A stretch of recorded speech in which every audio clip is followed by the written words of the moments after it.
यह हमारी मातृभूमि संतों और मंदिरों की भूमि है। यहाँ पर महात्मा और संतों का जन्म हुआ है। इन व्यक्तियों ने अपने भक्ति भाव से न केवल ईश्वर की प्राप्ति की है, बल्कि दूसरों का जीवन भी प्रकाश से भरा है।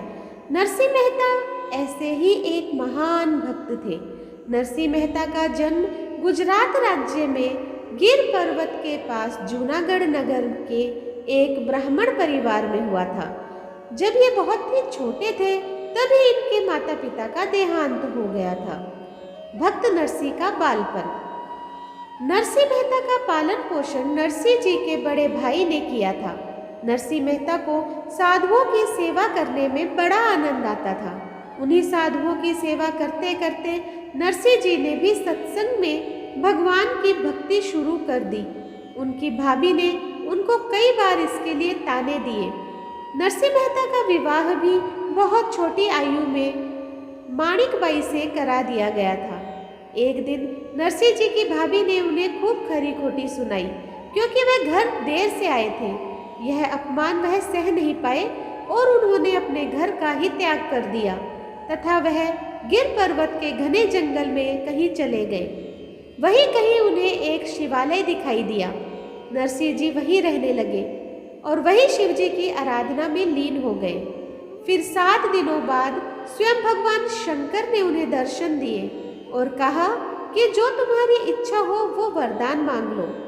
भगवान शिव ने कराए कृष्ण जी के दर्शन। नरसिंह मेहता ने वह भक्ति किसी भी प्रकार के फल की कामना में नहीं की थी।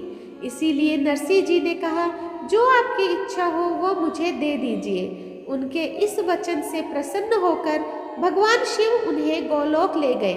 गोलोक में भगवान कृष्ण गोपियों के संग रास लीला रचा रहे थे। ऐसा मनमोहित दृश्य देखकर नरसिंह मेहता उसी में खोकर रह गए।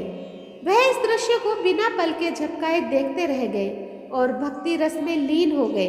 तब श्री भगवान कृष्ण ने नरसिंह जी की ओर देखा और उन्हें अपना आशीर्वाद प्रदान किया और कहा, जैसे भक्ति रास में तुम डूबे हो वैसे ही रसपान का आनंद सारे जगत को कराओ। नरसिंह जी ने इसे ही अपने जीवन का लक्ष्य बना लिया और पृथ्वी पर जगह जगह कृष्ण भजन गाते हुए मग्न रहने लगे। स्वयं श्री कृष्ण ने ली नरसिंह जी की भेजी हुई हुंडी।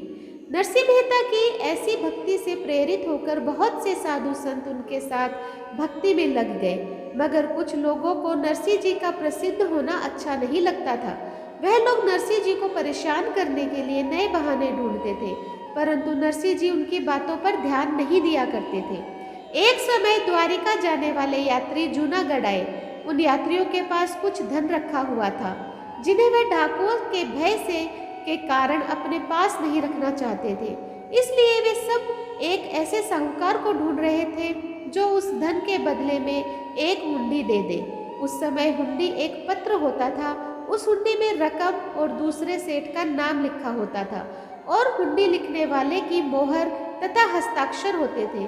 उसे दूसरे नगर में सेठ को देने पर वह सेठ लिखी हुई रकम दे देता था। इससे रास्ते में हो रही चोरी का खतरा नहीं रहता था। जब यात्रियों ने किसी नगर सेठ का नाम पूछा तो कुछ शरारती व्यक्तियों ने नरसिंह जी का नाम दे दिया। वह यात्रीगण नरसिंह जी के पास जाकर उनसे प्रार्थना करने लगे कि वह उनकी हुंडी लिख दे। नरसिंह जी ने उनसे कहा कि वह तो एक सन्यासी है, उनके पास तो कुछ भी नहीं है कि वह हुंडी लिख दे। परंतु वह यात्री समझ रहे थे कि नरसिंह जी यह बात केवल उन्हें टालने के लिए कह रहे हैं। यात्रियों के बहुत आग्रह करने के बाद नरसिंह मेहता हुंडी लिखने के लिए राजी हो गए। नरसिंह जी ने श्री कृष्ण पर भरोसा किया और सावल शाह गिरधारी के नाम की हुंडी लिख दी। यात्रीगण श्रद्धा पूर्वक हुंडी लेकर द्वारिका चले गए। वहां नरसिंह जी कृष्ण भजन गाते हुए श्री कृष्ण की लाज रखने की प्रार्थना करने लगे। जब यात्री द्वारिका पहुंचे तो स्वयं द्वारिकाधीश ने सावल शाह सेठ बनकर हुंडी के बदले में धन दे दिया। क्या है नानी बाई का मायरा? नानी बाई का मायरा भक्त नरसिंह की भगवान कृष्ण की भक्ति पर आधारित कथा है, जिसमें मायरो अर्थात भात, जो कि मामा या नाना द्वारा कन्या को उसकी शादी में दिया जाता है, वह भात स्वयं श्री कृष्ण लाते हैं। नानी बाई नरसिंह जी की पुत्री थी और सुलोचना बाई नानी बाई की पुत्री थी। सुलोचना बाई का विवाह जब तय हुआ था तब नानी बाई के ससुराल वालों ने यह सोचा कि नरसी एक गरीब व्यक्ति है तो वह शादी के लिए भात नहीं भर पाएगा। उनको लगा कि अगर वह साधुओं की टोली को लेकर पहुंचेगा तो उनकी बहुत बदनामी हो जाएगी। इसलिए उन्होंने एक बहुत लंबी सूची भात के सामान की बनाई। उस सूची में करोड़ों का सामान लिख दिया गया जिससे कि नरसी उस सूची को देखकर खुद ही न आए। नरसी जी को निमंत्रण भेजा गया, साथ ही मायरा भरने की सूची भी दी गई। परंतु नरसी के पास केवल एक चीज थी, वह थी श्री कृष्ण की भक्ति। इसलिए वे उन पर भरोसा करते हुए अपने संतों की टोली के साथ सुलोचना बाई को आशीर्वाद देने के लिए अंजार नगर पहुंच गए। उन्हें आता देख नानी बाई के ससुराल वाले भड़क गए और उनका अपमान करने लगे।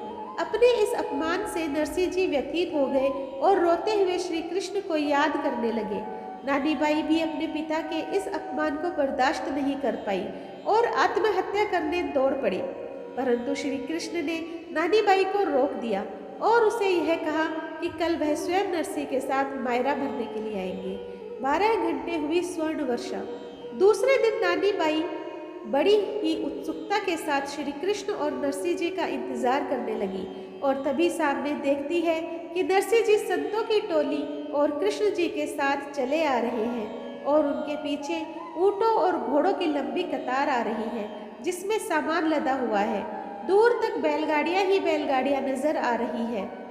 ऐसा मायरा न अभी तक किसी ने देखा था और न ही देखेगा। यह सब देखकर ससुराल वाले अपने किए पर पछताने लगे। उनके लोभ को भरने के लिए द्वारिकाधीश ने 12 घंटे तक स्वर्ण मुद्राओं की वर्षा की। नानी बाई के ससुराल वाले उस सेठ को देखते ही रह गए और सोचने लगे कि कौन है ये सेठ और ये क्यों नरसी जी की मदद कर रहा है। जब उनसे रहा नहीं गया तो उन्होंने पूछा कि कृपा करके अपना परिचय दीजिए और आप क्यों नरसी जी की सहायता कर रहे हैं। भक्त के वश में है भगवान।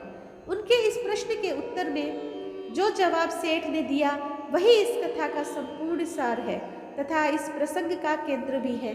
इस उत्तर के बाद सारे प्रश्न अपने आप ही समाप्त हो जाते हैं। सेठ जी का उत्तर था, मैं नरसी जी का सेवक हूँ, उनका अधिकार चलता है मुझ पर। जब कभी भी ये मुझे पुकारते हैं मैं दौड़ा चला आता हूँ। इसके पास जो ये चाहते हैं मैं वही करता हूँ। इनके कहे कार्य को पूर्ण ही करना मेरा कर्तव्य है। ये उत्तर सुनकर सभी हैरान रह गए और किसी के समझ में कुछ नहीं आ रहा था। बस नानी बाई ही समझती थी कि उसके पिता की भक्ति के कारण ही श्री कृष्ण उससे बंध गए हैं और उनका दुख अब देख नहीं पा रहे हैं, इसलिए मायरा भरने के लिए स्वयं ही आ गए हैं। इससे यही साबित होता है कि भगवान केवल अपने भक्तों के ही वश में होते हैं। तो दोस्तों, आज मैंने आप लोगों के सामने नानी बाई का मायरा की कथा और नरसिंह भक्त की सच्ची कहानी प्रस्तुत की है। आपको कैसी लगी मुझे कमेंट बॉक्स में ज़रूर बताइएगा। जो लोग मेरे चैनल पे नए हैं प्लीज़ सब्सक्राइब कर दीजिए और बेल आइकन दबाना ना भूलें ताकि मेरी कोई भी कहानी और भजन सबसे पहले उसका नोटिफिकेशन आपके पास आए और इसी तरह मेरा सहयोग करते रहें। धन्यवाद।